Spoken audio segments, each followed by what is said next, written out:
अस्सलाम वालेकुम नाज़रीन, आप देख रहे हैं प्रोग्राम स्पोर्ट जोन और मैं हूं आपका अपना मेज़बान अब्दुल्ला हसन। अब टॉपिक के हवाले से आपको बताता चलूं कि जैसे कि गुज़िश्ता रोज़ भी मैंने आपको बताया था कि पाकिस्तान बामुकाबला न्यूजीलैंड जो कि जल्द ये सीरीज़ होने वाली है, पाकिस्तान ने अपनी टीम का ऐलान कर दिया है। टीम में कौन इन कौन आउट ये गुज़िश्ता रोज़ ही आपको बता चुका हूँ, लेकिन आज फिर से इसके ऊपर डिबेट ज़रूर रहेगी कि ये देखा जाएगा कि खुशदिल शाह इफ्तिखार अहमद की जगह बनती थी मिडिल ऑर्डर में या नहीं बनती थी। इसके ऊपर बात की जाएगी। शादाब खान जो है वो बहुत ज्यादा तनकीद का निशाना बन रहे हैं। ये कहा जा रहा था पीछे भी कि उस्मान कादिर को खिला लेना चाहिए था, लेकिन मैं ये समझता हूँ नुमान अली को ड्रॉप नहीं करना चाहिए था। उस्मान कादिर तो ऑलरेडी 20 रुकनी स्क्वाड का हिस्सा है ही, लेकिन कोचेस क्या कर रहे हैं आइंदा आने वाले दिनों में देखेंगे कि ये जो मैचेस जो होने जा रहे हैं T20 के जो मैचेस होने हैं, आपको ये बता दूं कि 5 वनडे और 3 T20 मैचेस जो हैं वो खेले जाएंगे। लेकिन बाबर आजम ने अपने बयान देते हुए ये कहा है कि उनकी रमीज राजा से जो मुलाकात हुई है वो निहायत मुस्बत रही है और टीम अगर कंप्लीट आती तो और भी ज़्यादा मज़ा आता। तो ये देखेंगे कि अब जो टीम इनकम्प्लीट आ रही है इनसे आप कैसे कम्पीट करते हैं। हम तो चाहते यही हैं, हम दुआ गो इसी तरह से रहेंगे कि पाकिस्तान जो है हर मैच बआसानी जीत जाए, लेकिन टीम जो है न्यूजीलैंड की फिर भी हल्की नहीं आएगी। साथ ही साथ एक इंपॉर्टेंट खबर, ये भी प्रोग्राम का हिस्सा रहेगी। गुज़िश्ता दिनों हमने बात करी थी वसीम अकरम के हवाले से कि वसीम अकरम ने जो अपनी मूछें बढ़ा ली हैं, क्वारंटाइन का जो टाइम है वो वहाँ पे गुजार रहे हैं अपने होटल के अंदर, और वहाँ पे उन्होंने कुछ तस्वीरें और भी मजीद जो हैं सोशल मीडिया के ऊपर डाल दी हैं। एक तस्वीर के अंदर वो गंजे दिखाई दे रहे हैं, एक तस्वीर में उन्होंने जो दाढ़ी बढ़ा ली है। मैं ये चाहूँगा कि अगर खान साहब ने रमीज़ राजा को पीसीबी का चेयरमैन नामजद कर दिया था, रमीज़ राजा के हाथ में चीज़ें आ रही हैं, रमीज़ राजा इससे कबल CEO रह चुके हैं पीसीबी के, तो वसीम अकरम को भी किसी न किसी चीज़ में इन्वॉल्व करना चाहिए था ताकि वो इस तरह की चीज़ों में ना घुसें, ना उनको इस तरह की चीज़ें करनी पड़ें और वो मुसलसल बिजी रहें और पाकिस्तान की टीम के लिए खदमात भी अपनी सरंजाम दे सकें। और एक बहुत ही इंपॉर्टेंट खबर, जैसे कहा जाता है कि सोशल मीडिया के अंदर चीज़ें एक्टिव होती हैं तो चीज़ें एक्टिव रहती हैं, अदरवाइज हम जब भूल जाते हैं, मीडिया अगर चीज़ों को भुला देता है तो वो खबरें फिर गायब हो जाती है, लेकिन हरगिज़ ऐसा नहीं है। जनरल कमर जावेद बाजवा ने एथलीट्स से मुलाकात की है। जी हाँ बिल्कुल, अरशद नदीम तला तालिब से गुज़िश्ता रोज़ जो है मुलाकात की गई है इनसे, और इनको याद दहानी और यकीन दहानी करवाई गई है कि आइंदा आने वाले दिनों में जो भी फुकदान थे स्पोर्ट्स के अंदर, जो जो सहूलियात के फुकदान थे उनको और उन खलाओं को पूरा किया जाएगा। ये भी बात की जाएगी। साथ ही साथ जो फुटबॉल लवर्स हैं उनके लिए आज मैंने प्रोग्राम के अंदर खबर शामिल की है। जी हाँ, क्रिस्टियानो रोनाल्डो पुर्तगाल के बेहतरीन मायानाज स्ट्राइकर हैं। रोनाल्डो ने सबसे ज्यादा गोल स्कोर करने का जो है रिकॉर्ड कायम कर लिया है। इससे कबल जो ये रिकॉर्ड था ईरान के खिलाड़ी के पास था। इस पर भी जरूर बात की जाएगी। अब आ जाते अपने प्रोग्राम की जानिब, और प्रोग्राम का पहला जो टॉपिक है वो है पाकिस्तान की क्रिकेट टीम के हवाले से। इसी पर बात करने के लिए हमारे साथ अमेरिका से मौजूद है साजिद खान साहब, जो कि सीनियर एनालिस्ट हैं, क्रिकेट के ऊपर बहुत जबरदस्त जो है वो नजर भी रखते हैं। उन्हीं के हमरा मौजूद होंगे राशिद कुरैशी साहब, जो कि कराची से होंगे हमारे हमरा, क्वालिफाइड एथलेटिक कोच हैं और क्रिकेट के ऊपर भी तबसरा करते हैं, और एथलीट्स को जब वो कोच करते हैं तो ऑब्वियसली वो एथलीट्स को बहुत करीब के निगाह से देखते हैं। साजिद भाई, सबसे पहले आपकी जानिब आ जाता हूँ, काफ़ी देर से आप इंतजार भी कर रहे हैं। साजिद भाई, ये इफ्तिखार अहमद और खुशदिल शाह की वापसी हो चुकी है टीम में, इस पर क्या राय रखते हैं आप? जी साजिद खान साहब, आपको सुनाई दे रही है मेरी आवाज़?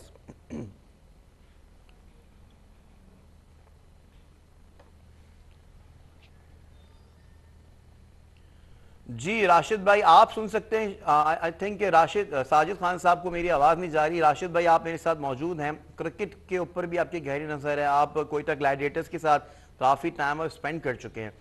मेरे ख्याल से आप बहुत बेहतरीन अंदाज में आप बता सकेंगे हमें कि जो प्लेयर्स की वापसी होती है उसका रीज़न क्या होता है, लेकिन जो प्लेयर परफॉर्म कर रहे होते हैं डोमेस्टिक के अंदर आप उनको नहीं खिलाते हैं, इनकी क्या वजूहत होती है इन बातों की? जी राशिद भाई। Thank you so much Abdullah ji. Thank you so much Abdullah, बहुत शुक्रिया। मैं साजिद भाई जैसा तबसरा तो करने से कासिर हूँ। साजिद भाई का एक वसी तजर्बा है और बहुत ही ज़बरदस्त किस्म के एनालिस्ट हैं। तो मैं बहुत सी चीज़ें उन्हीं के लिए छोड़े जाऊंगा क्योंकि उनका बहुत बहुत स्ट्रॉन्ग एरिया है। मगर बाहरकैफ जो आप आने की बात कर रहे हैं, मैं एक और इसके साथ साथ बात करूंगा। आप एक ग्रूम कप्तान को मिस करते चले जा रहे हैं। हम्म। एक ग्रूम कप्तान सरफराज अहमद, जो कि पाकिस्तान अंडर 16 से लेकर पाकिस्तान 19 से लेकर पाकिस्तान तक उन्होंने फतह के झंडे पाकिस्तान के लिए गाड़े। आप खेलों के में बाबर आजम आजम जैसे मायनाज बैट्समैन पर कप्तानी का बोझ डालकर उनकी परफॉर्मेंसेस भी कंप्रोमाइज हो अच्छा, रही मैं हैं। इसमें मैं राशिद भाई, हमें मैं चाहिए। राशिद भाई, सॉरी फॉर द इंटरप्शन, मैं इसके ऊपर जरूर आऊंगा। सरफराज के ऊपर मैं भी चाहता हूं कि तफसीली तौर पे बात की जाए, लेकिन यहाँ पे अभी बात हो रही है ओपनर्स के हवाले से और टॉप ऑर्डर और मिडिल ऑर्डर के हवाले से। आप क्या समझते हैं कि इमाम को भी टीम का हिस्सा बनाया गया और खुशदिल शाह और यहाँ पे जो है इफ्तिखार अहमद को टीम में वापस ले लिया गया? आप ये नहीं समझते थे कि हैदर अली की भी कहीं ना कहीं वापसी हो सकती थी? सरफराज के ऊपर यकीनी तौर पर मैं बात करूंगा आपसे। जी हाँ, हैदर अली की बिल्कुल जगह बनती थी। आपने बिल्कुल सही कहा, हैदर अली बहुत जबरदस्त तरीके से परफॉर्म करते चले आ रहे हैं।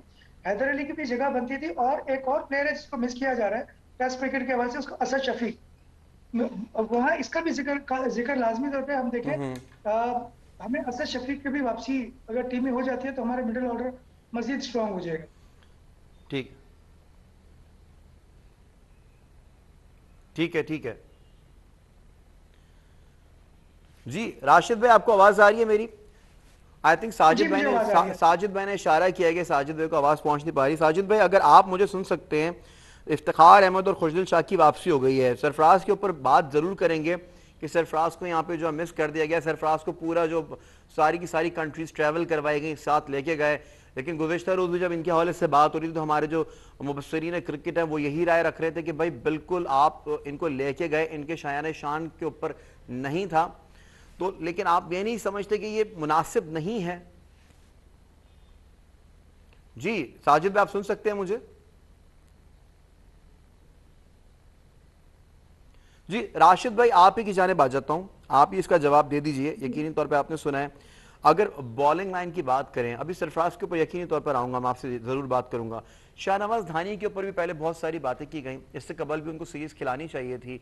वो बेस्ट बॉलर करार पाए आपके पीएसएल के, लेकिन आप उनको लेके नहीं गए। आपने कोई भी बड़ी सीरीज में उसको चांस नहीं दिया खेलने के लिए। देखिए, शाहनवाज दानी जबरदस्त किस्म की डिस्कवरी है। This is the right time कि उनको ये एक्सपोजर मिलना चाहिए और उनको कंटिन्यू खिलाना चाहिए। आप एक खिलाड़ी जब परफॉर्म कर रहा होता है और जब आप उसको उस मौके पर चांस ना दें, तो ये ना सिर्फ खिलाड़ी के साथ, मुल्क के क्रिकेट के साथ भी ज्यादती है। राइट, ठीक है। मुल्क के क्रिकेट के साथ भी ज्यादती है। साजिद खान साहब, आप क्या मुझे सुन सकते हैं? आपको आवाज आ रही है मेरी? जी अब्दुल्ला भाई, पहले तो आपकी आवाज़ बहुत कम आ रही है, मुझे ठीक है। क्लियर कर दें आवाज़, क्योंकि प्रोग्राम को बहुत ज़्यादा हाइट करनी है। जी जी साजिद भाई, हम लोग राइट नाउ अभी ऑन एयर हैं और आपको जो है पूरा पाकिस्तान की पूरी दुनिया सुन रही है इस वक्त। आप क्या समझते हैं कि टीम के अंदर वापसी हो गई है खुशदिल शाह की और इफ्तिखार अहमद की? टॉप ऑर्डर्स और मिडिल ऑर्डर्स जो हैं वो हमेशा से फ्लॉप ही रहे। काफी सारी प्रीवियस सीरीज के हवाले से अगर बात कर ली जाए तो प्रीवियस सीरीज में टॉप ऑर्डर और जो मिडिल ऑर्डर है बिल्कुल काम नहीं कर रहे हैं। एक बार फिर से आपने उठा के लेकर आ चुके हैं इफ्तिखार अहमद और खुशदिल शाह को। आप क्या समझते हैं कि ये क्या सिलेक्शन कमेटी ठीक काम कर रही है? देखें अब्दुल्ला, बात सिंपल सी है। जो कल मौजूदा चीफ सेलेक्टर जो मोहम्मद वसीम ने जो टीम अनाउंस की है, तो बहुत बड़ी जाती है। क्रिकेट का मेरिट का कत्ल हुआ है इफ्तिखार अहमद को टीम में लेके आना।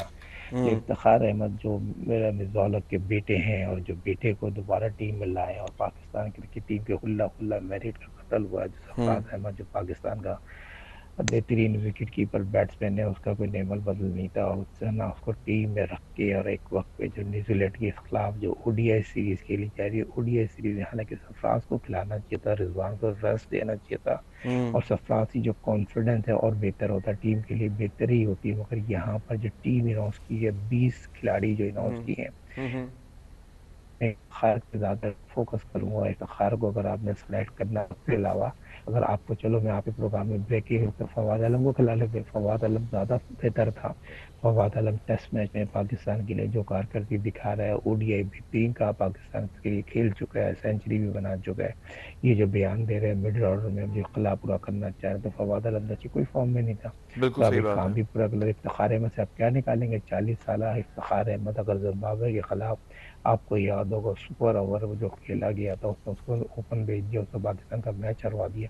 तो खुला खुला ज्यादती हो रही है, मेरिट का कत्ल हो रहा है। या मुझे बताइए, इस तरह टीम सेलेक्ट की जाती है? दोनों नाहल सेलेक्टर, बासित की बात करूँ, फैसल इकबाल की बात करूँ, तो ये स्टैंड नहीं लेंगे तो और कौन सा लोग दूसरे स्टैंड लेंगे? अरशद स्टैंड लेगा, या वो अब्दुल रहमान स्टैंड लेगा, या अरशद खान वो अपना शाहिद शाहिद अनवर स्टैंड लेगा?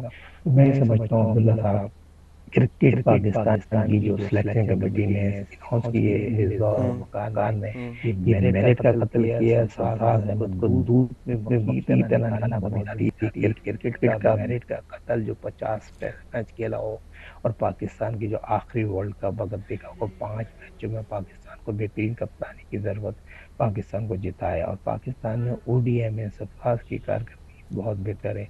सरफराज के साथ मैं समझता हूँ जुलूम है। आप बहुत से खिलाड़ी यहाँ पे धानी की बात करें, धानी तो ये यकीनी तौर पर धानी को अगर खिलाना था वेस्ट इंडीज में आप खिला सकते थे, वहाँ उसका कॉन्फिडेंस आपने शेक किया। 2020 में उसने शानदार कारकर्दगी दिखाई। सबसे बड़ा झूठ ये बोल रहा है, सबसे बड़ा झूठ बोला मोहम्मद वसीम ने, हम धानी को ले आ सकते थे इंग्लैंड। और भाई वहाँ पे शोएब मकसूद का वीजा लगा था, धानी का भी वीजा लग सकता था। क्यों झूठ बोल लो भाई, ये झूठ बोलने के तरीकेकार होते हैं। पर मौजूदा टीम सिलेक्टर ने और कोचों ने जो टीम सिलेक्ट की जाती है न्यूजीलैंड की टीम, तो वो टीम ही नहीं आ रही। सारे खिलाड़ी आईपीएल कर रहे हैं, आईपीएल खेल रहे हैं और सब वर्ल्ड कप की तैयारी कर रहे हैं। अब तक हमें ये नहीं पता हमारे 15 खिलाड़ी कौन होंगे, 3 स्टैंड बाई कौन ठीक होंगे। है, ठीक तो है। आप मेरी बात समझ रहे हैं अब्दुल्ला साहब, ये बहुत बड़ी ज्यादती है। क्रिकेट एक बहुत ही मेरिट का खेल है, जेंटलमैन का खेल है। 3 right arm expert home series में कौन रखता है मेरे भाई? आपको खिलाना उस्मान कादिर को खिलाया, शायद आपकी वाइस कप्तान आपने बनाया है। जाहिर है उस्मान कि कादिर तो इतना टीम का हिस्सा है। टैलेंट। ठीक है, आपकी बात को आगे कंटिन्यू कर लेते हैं। राशिद भाई, आप क्या समझते हैं कि फवाद, अगर ये खला पूरा करना ही था मिडिल ऑर्डर का, तो फवाद आलम बेस्ट चॉइस नहीं थे? वंडरफुल, बिल्कुल बेस्ट चॉइस है इस वक्त। जिस तरह से उनका एक फॉर्म लगी हुई है और जिस तरह से वो परफॉर्म कर रहे हैं, बेहतरीन चॉइस था। आपको मजीद तजर्बात करने की जरूरत नहीं। साजिद भाई भी बिल्कुल दुरुस्त फरमा रहे हैं। और ये बिल्कुल वो बेहतरीन इफ्तिखार चॉइस। राशिद भाई, इफ्तिखार अहमद 2015 में भी पहले टीम का हिस्सा रह चुके हैं। अब इतने अरसे के बाद वापस से कम बैक कर सकते हैं कोई प्लेयर? अगर आप ये समझते हैं कि फवाद आलम ने 11 साल के बाद आके परफॉर्म किया है, तो वो उससे कबल भी परफॉर्म कर रहे थे, वो मुसलसल डोमेस्टिक में भी परफॉर्मेंस दे रहे थे। इफ्तिखार अहमद की क्या परफॉर्मेंसेज हैं? इफ्तिखार अहमद की परफॉर्मेंसेस सबसे ज्यादा ये है कि वो मौजूदा सेलेक्टर्स के बहुत करीब हैं, और एक डिपार्टमेंट और एक बहुत से इनके डाखाने भारत। बस मैं समझता हूँ कि इस वक्त उनका नहीं बनता था इन हालात में टीम के लिए सिलेक्शन। ये सरासर ज्यादती की गई है उनको सिलेक्ट करके। He is good but this is not his time. Sajid भाई, हफीज और शुएब मलिक, आपके अगर आपने पुराने खिलाड़ी खिलाने हैं, आपने पुराने ही लोगों को दोबारा से कंसीडर करना है, तो आप ये नहीं समझते कि हफीज की बात समझ में आया तो प्रोग्राम में जरा। साजिद भाई, आपको ऐसा नहीं लगता कि हफीज की और शुएब मलिक की भी जगह बनती थी? अगर आपने पुराने ही खिलाड़ी खिलाने हैं, तो फिर आपको ये नहीं लगता कि इनको कंसीडर किया जा सकता था, शुएब को और हफीज को? मलिक की सुने सुने आमिर की भी जगह बनती है, शुएब की बनती है, वहाब की भी जगह बनती है। और पाकिस्तान की जो सिलेक्शन कमेटी है उन्होंने तय कर लिया है शुएब मलिक को नहीं खिलाना। हम्म। ठीक है, अगले हफ्ते ये 2020 की टीम अनाउंस करेंगे।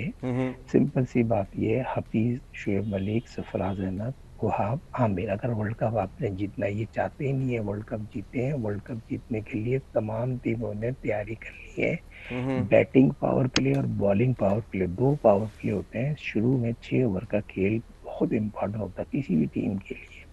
आप नवाज कैरी करे जा रहे हैं, हम्माद वसीम जो बहुत शानदार कारकर्दगी दिखाता है, वो भी मुझे प्लान में नजर नहीं आ रहा है। कि आप पाकिस्तान टीम के मौजूदा रबड़ स्टैम्प जो 18 टेस्ट मैच 25 ओडीआई खेले हैं, किसी की सिफारिश पे अब तक टीम का बेड़ागर करते हुए आ रहे हैं।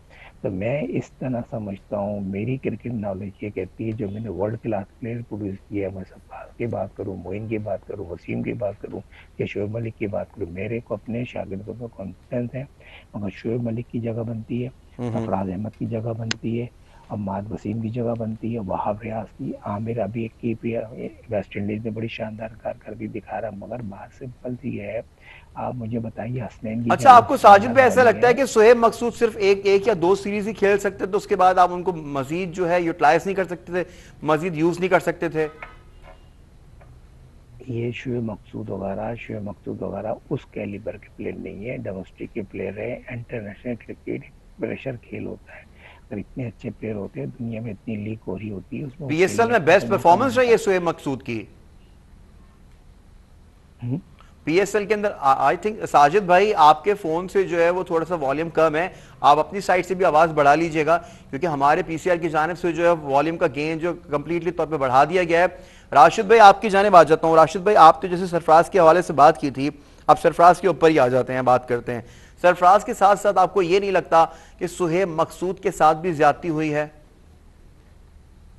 देखिए, जो परफॉर्मेंस होती है ना वो सब मॉनिटर कर रहे होते हैं। हम लोग ऐसी क्रिकेटिंग लविंग कंट्री हैं कि जहाँ बहुत सीरियसली क्रिकेट को फॉलो किया जाता है। तो no doubt he was performing very well and he is in form. आप जब एक खिलाड़ी फॉर्म में है उसकी फॉर्म से फायदा उठाएं, उसकी फॉर्म से फायदा उठाना आपका क्रिकेट कॉज से सिंसियरिटी से साबित करता है। लेकिन अगर आप इनफॉर्म बैट्समैन परफॉर्मर को आप इग्नोर करेंगे तो आप, मैं फिर कह रहा हूँ, फिर आप मजीद तजर्बात की तरफ जाते हैं। एक आपको तजर्बा कामयाब नजर आ रहा है तो आप उससे फायदा उठाइए। हम्म। और जहां तक ये आपने बात की सरफराज की है, सरफराज को मैं एक और एंगल से देख रहा हूँ। देखिए, no doubt he is an excellent batsman, जबरदस्त विकेट कीपर है। और सरफराज से आज के दौर में पाकिस्तान के अंदर सरफराज से बेहतर विकेट कीपर और कप्तान मौजूद नहीं है। मैंने दो चीजें कही, विकेट कीपर और कप्तान। कैप्टन वो होता है जो टीम को लड़ाना जानता हो, खिलाना जानता हो और अपने गोल्स को अचीव करना जानता हो। कैप्टेंसी और इंडिविजुअल परफॉर्मेंसेस वो अलग अलग चीजें हैं।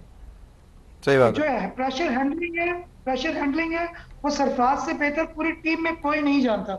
अब वर्ल्ड कप आ रहा है, टीमें अपने लाइनअप कर चुकी है और आप अपने एक्सपीरियंस लोगों के साथ ये कर रहे हैं कि उन्हें बाहर कर रहे हो। बिल्कुल सही आपने कहा कि उसमें शुएब मलिक के बिल्कुल जगह बनती है, हफीज की जगह बनती है, मगर एक कप्तान की भरपूर जगह बनती है। आपके सामने इंग्लैंड की मिसाल है, वही कप्तान जिसने एक पिछले वर्ल्ड कप में क्या परफॉर्मेंस थी, उन्हें कप्तान चेंज नहीं किया, फिर वही कप्तान इंग्लैंड को वर्ल्ड कप जितवा देता है और सब कुछ। कैप्टनसी बहुत मैटर करती है। हमारे कैप्टनसी को टेकन फॉर ग्रांटेड लिया जा रहा है। आपके पास ग्रूम्ड कप्तान, देखिए जिस तरह मुल्क में कोई रहनुमा लीडर बनने में बहुत टाइम लगता है, इसी तरह हर खेल में एक लीडर, आपके पास ग्रूम्ड लीडर है सरफराज, ग्रूम्ड लीडर है। और ये वक्त है, अगर आपको वर्ल्ड कप जीतना है तो उसके तजर्बात से फायदा उठाइए, उसके परफॉर्मेंस से फायदा उठाइए। और वो ऐसा विकेट कीपर बैट्समैन है और ऐसा कप्तान है जो लड़कों को जानता है और उनसे परफॉर्मेंस लेना जानता है और हर तरह की सिचुएशन हैंडल कर सकता है। ये आपके पास पूरी टीम में इतना अच्छा सिचुएशन हैंडल करने वाला एक फर्द भी नहीं है। सही है, ठीक है, एक फर्द भी नहीं है इस तरह की सिचुएशन को और क्रूशियल सिचुएशन को हैंडल करने वाला एक भी प्लेयर नहीं है यहाँ पे हमारे पास। ये कहना था जैसे कि शुएब अख्तर ने अपनी बारहा गुफ्तगू में कहा है कि पाकिस्तान की क्रिकेट टीम में कोई भी स्टार प्लेयर इस वक्त मौजूद नहीं है। वो किस हद तक सही है, इस सवाल का जवाब तो साजिद भाई आप ही से लूंगा। साजिद भाई, यकीनी तौर पे आपने राशिद भाई की जो है तफसीली तौर पे गुफ्तगू मुलाहिजा कर ली होगी। कप्तानी को पाकिस्तान में बहुत ज्यादा फॉर ग्रांटेड लिया जाता है। इस सवाल का जवाब साजिद भाई आपसे जरूर लूंगा, लेकिन नाज़रीन यहाँ पर वक्त हुआ ब्रेक का, हमारे साथ रहिए।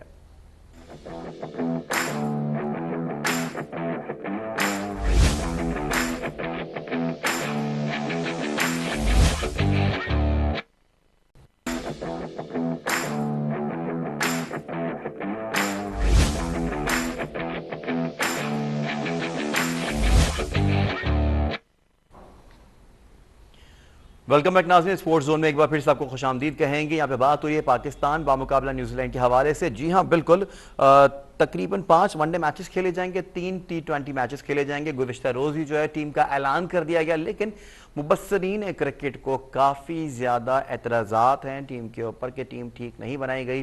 तनकीद पे तनकीद की जा रही है, क्योंकि इससे कबल ये कहा जा रहा है कि खुशदिल शाह, इफ्तिखार अहमद दोनों जो है टीम का हिस्सा इससे कबल भी रह चुके हैं, लेकिन परफॉर्मेंस तब भी इतनी कोई ख़ास नहीं थी।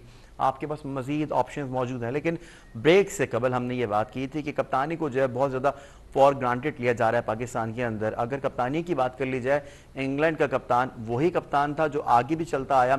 इसी तरह अगर ऑस्ट्रेलिया की बात कर ली जाए, न्यूजीलैंड की बात कर ली जाए, तो अपने लीडर्स को जो है भरपूर सपोर्ट करते हैं, लेकिन यहाँ पे ऐसा कुछ नहीं दिखाई देता, या फिर हम ही जस्ट यहाँ पे बैठ के बात कर रहे होते हैं। साजिद भाई, आपकी जानिब आ जाता हूँ। ब्रेक से कबल एक सवाल किया था मैंने आपसे कि पाकिस्तान के अंदर कप्तानी को बहुत ज्यादा फॉर ग्रांटेड लिया जाता है, लेकिन अगर अभी करंटली बात कर ली जाए, अभी के सिनेरियो को मद्देनजर रखते हुए, तो आपको ऐसा नहीं लगता कि बाबर आजम अपनी कप्तानी को मद्देनजर रखते हुए अपनी बैटिंग को जो है वो उस तरह से नहीं अपनी बैटिंग कर पा रहे जैसे वो पहले बैटिंग करते थे?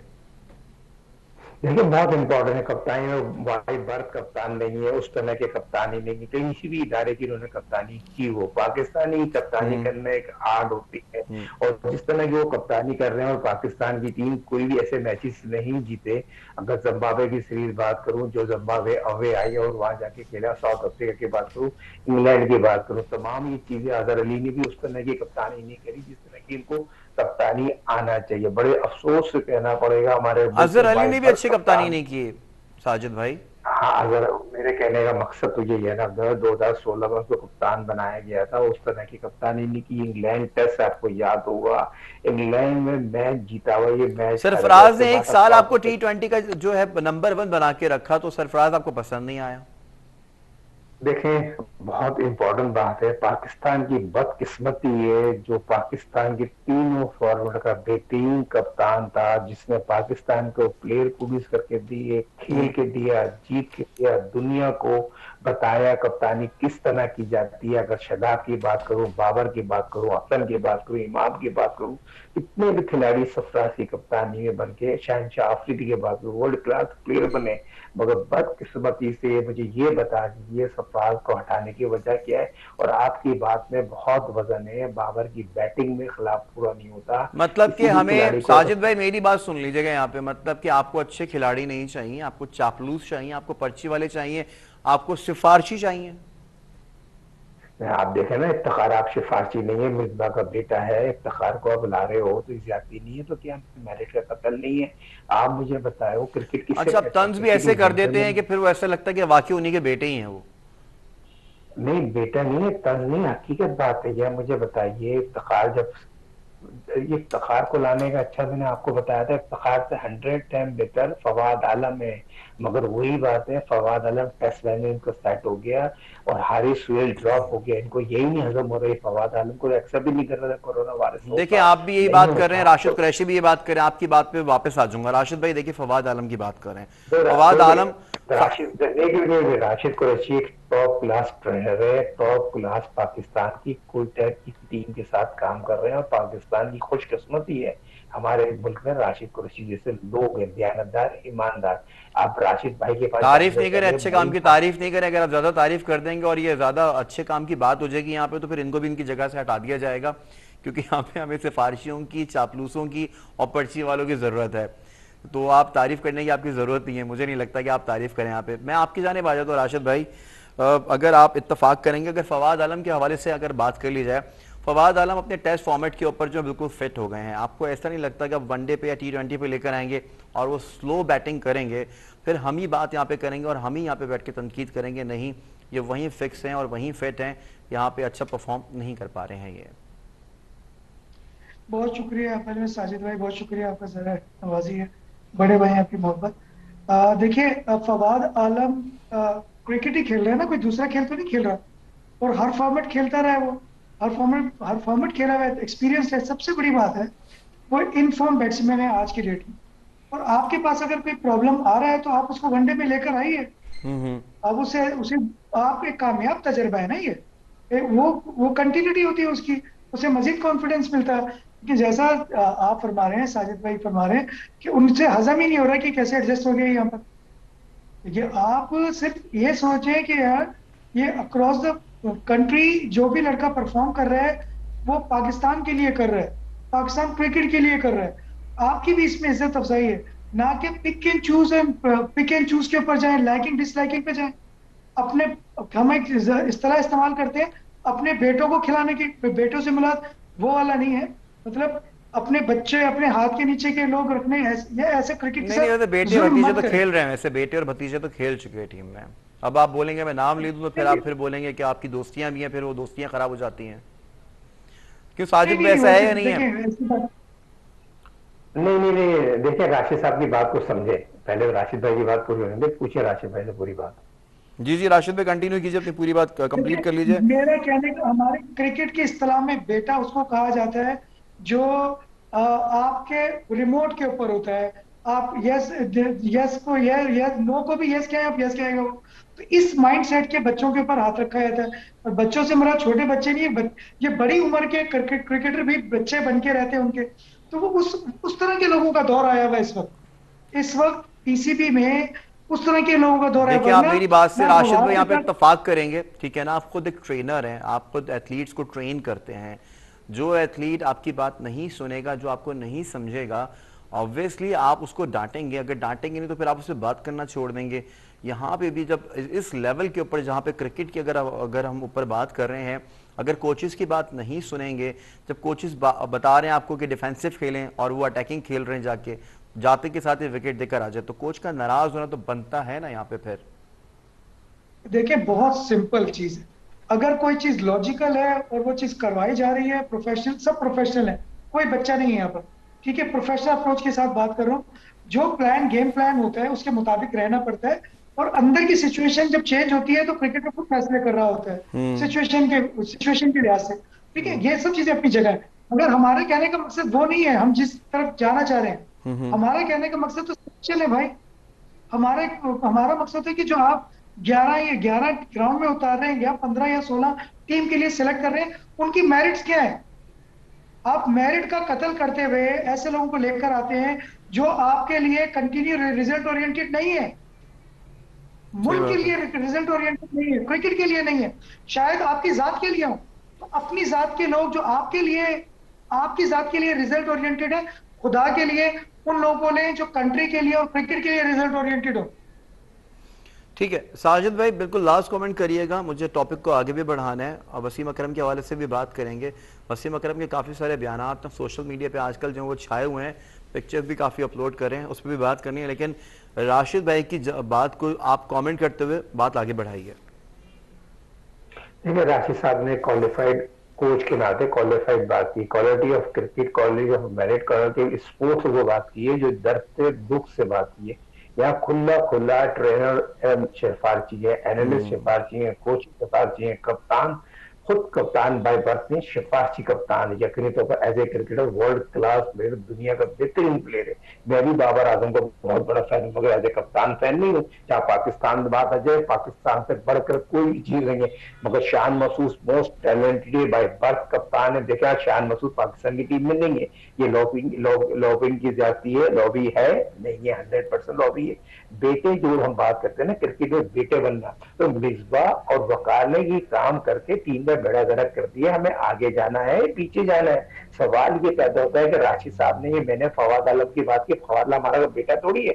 हमने क्रिकेट खेली है, क्रिकेट खिलाई है, कोचिंग की है। हम जो देख रहे हैं वो बोल रहे हैं, जो दिखता है वो दिखता है। सवाल ये पैदा होता है, आप इफ्तिखार को लेके आ रहे हैं, इफ्तिखार डिजर्व ही नहीं करता। मेरा सिंपल सा सवाल ये है, आप मुझे बता दीजिए, आपके चीफ सिलेक्टर जो मौजूदा रबर स्टैम है, जो पाकिस्तान की मौजूदा सिलेक्शन कमेटी है, वो नाहल है। मैं बासित की बात करूं, फैसल इकबाल की बात करूं, क्या वो अरशद खान की बात करूं, और दूसरी इसकी बात करूं, बहुत से ऐसे सिलेक्टर हैं। मुझे बताइए, पाकिस्तान में आज मुझे बताइए, असद शफीक 70 टेस्ट मैच खेला है, मगर ड्रॉ हुआ। कोई नाम लेने वाला है? कोई नाम नहीं लेता। क्यों नहीं लेता? उनको सबको अपनी एंडिंग है। राशिद साहब की मेरी एंडिंग नहीं है। हम पाकिस्तान की बात करेंगे, पाक फौज को सलाम करेगा। आज आर्मी चीफ कंपनी को रेट दे रहे, आर्मी चीफ साहब स्पोर्ट्स लवर है। चलें चलें चलें, ठीक है साजिद भाई, मुझे आगे भी बढ़ना है, मुझे और भी टॉपिक को जो शेयर करना है अपने नाज़रीन के साथ। अब मूंछों के बाद जो है वसीम अकरम ने जो है मजीद पिक्चर्स डाल दी हैं। उन्होंने अपनी गंजी के पिक्चर्स भी डाल दी, मैंने अपने इंट्रोडक्शन में भी बताया था, जैसे कि आपने सुना भी होगा। तो वसीम अकरम साहब जो है बिल्कुल फ्री घूम रहे हैं। तो खान साहब को चाहिए नहीं था, अगर रमीज राजा को डेजिग्नेशन दिया था तो उनसे भी कोई ना कोई काम लेते। अपने दौर इक़्तिदार के अंदर क्रिकेट को बेहतर करने के लिए वसीम अकरम को कोई सीट दे दी जाती। साजिद भाई, प्रोग्राम में मैं पहले भी, हाँ, मैं आपके प्रोग्राम में ब्रेक कर रहा हूँ, पहले भी ब्रेक की थी। वसीम अकरम साहब ने खुद रमीज राजा साहब का ये बात नाम हो चुकी है, ये बात हो चुकी है। मैं आपको इंटरप्ट करना नहीं चाह रहा, मैं आपको इंटरप्ट करना नहीं चाह रहा, मेरी बात को समझिए। देखें, जैसे कि रमीज राजा साहब आ गए हैं, मिसबा से भी काम लिया, वकार से भी काम लिया। काम अच्छा होना है, बुरा होना है, ये एक दीगर बात है, लेकिन लड़कों को काम पर लगाना वो एक मुख्तलिफ पहलू से हम देख रहे हैं। वसीम अकरम अगर बॉलिंग कोच बन जाते तो आपको ये नहीं लगता था कि हमारी बॉलिंग और हमारा इन स्विंग आउट स्विंग दोबारा से जो है वो बैक हो जाता? देखिए, जब भी मौका मिलता है, जब भी इनको खिदमत की मौका दिया जाता है, पाकिस्तान की खिदमत के लिए उनकी जान भी कुर्बान हो जाए, वो हाजिर हैं और हाजिर रहेंगे।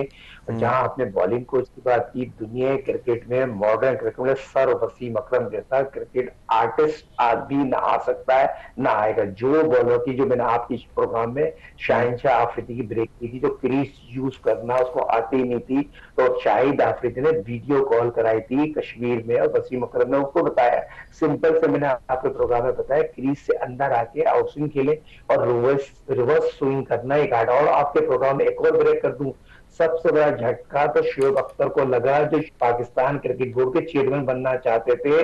उनको दुख हुआ प्राइम मिनिस्टर इमरान खान साहब ने और रमीज राजा को बनाया, तो रमीज राजा मेरिट पे पूरा उतरते हैं, और वसीम अकरम साहब ने उनकी सिफारिश की। शोएब अख्तर साहब किसी फील्ड में नहीं है, किसी उसमें नहीं, रमीज लेकिन राजा इंडियन मीडिया सीनियर ने तो वैसे शोर ये हैं। मचाया हुआ था साजिद भाई, इंडियन मीडिया की जानिब से तो शोर इस किस्म का था कि वसीम अकरम साहब बनना चाहते थे चेयरमैन पीसीबी।